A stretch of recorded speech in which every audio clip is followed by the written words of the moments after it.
by Kevin Durant's 26 points and 4 block shots. The Nets also hit 17 from long range, including 7 from Joe Harris. Slick Rick the Buka is back with the boys, but Sel, do the Nets look unstoppable right now? Who gonna stop him? Who gonna stop him? Who gonna stop him, huh? I may be wrong on some takes. Well, actually, let me just make that singular, not plural.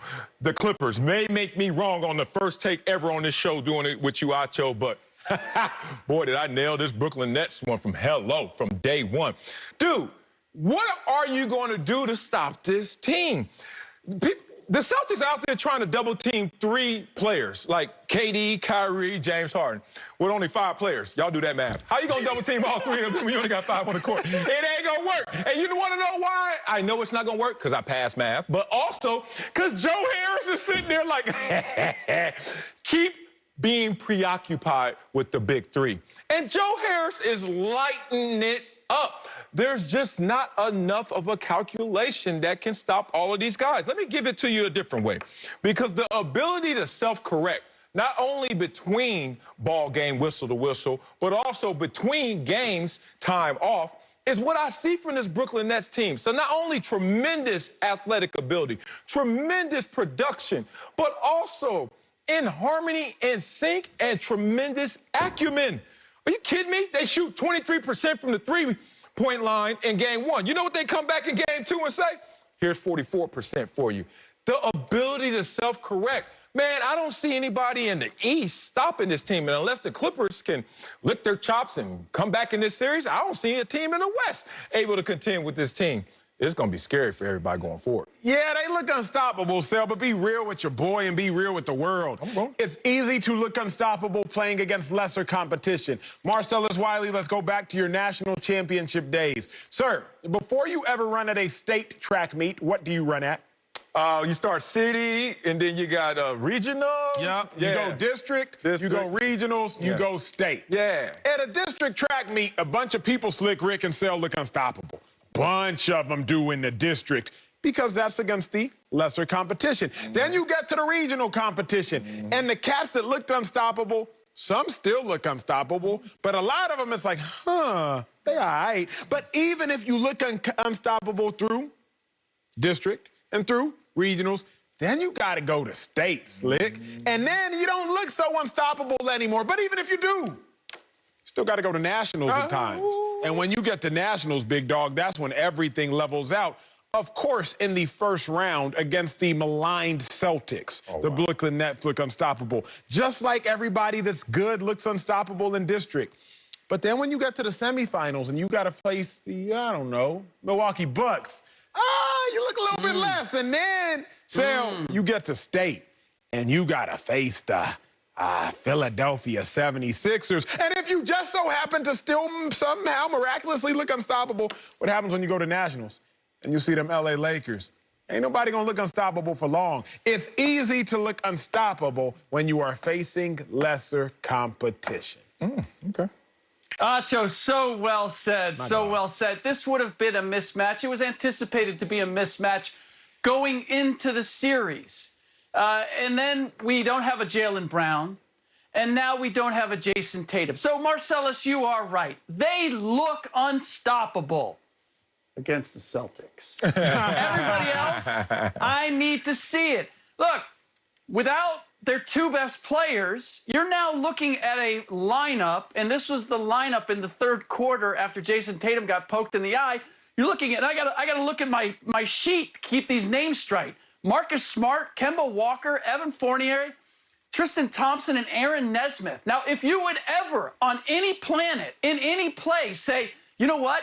Those guys are going to compete against Kyrie Irving, James Harden, Kevin Durant, Blake Griffin, and Joe Harris, the 3-point shooting contest winner. Somebody'd say, dude, what are you talking about? That's going to be a blowout. So the Nets did what they're supposed to do, and I give them credit for this. But Marcellus, let's be real. They're just doing what the Clippers are not doing. And you have staked your claim to 2 teams here, and you're now down to 1. And I would just suggest, as a friendly suggestion from someone who cares about your psychological well-being, don't plant that Nets flag so deep. Don't go so strong there. Don't go all in them, because while they have done what they should be doing to this point, to Acho's point, they still got the Bucks in front of them. They still got the Sixers in front of them. And those are two completely different animals from this wounded Boston Celtics team that they just happened to be beating up on. Man, I don't think y'all understand where I'm from, homeboys. Let me tell you about this. I'm going to get to that track example because Acho, he nailed it, but I'm going to unhinge a little bit of that. Game one, they were down at halftime. Remember that? And everybody was like, oh, my God, what's wrong with Brooklyn? Came out second half, 18-4. Get these boys off the court. Game two, everybody was like, oh, why was it a wake-up call? Why did it take you a half to get noticed and to wake up to this team? You know what they did? They were up 33. They are toying with this Boston Celtics team. Game one, everybody took 8 3-pointers. We're talking about the big three.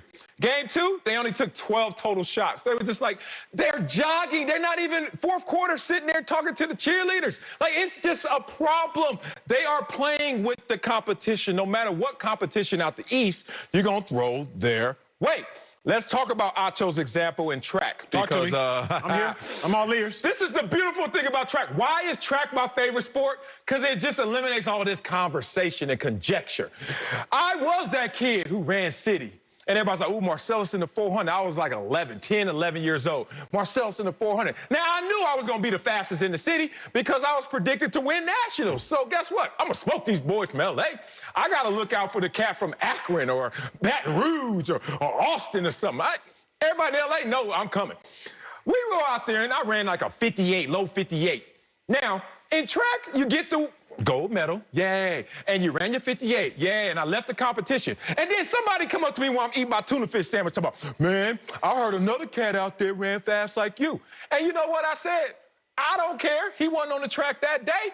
Everybody on that track I had to look back to see. Now, let me tell you why that matters. Because in track and field, you can see objectively how good you are. Well, in basketball, it's a little more difficult, but objectively, I think we can see how good they are.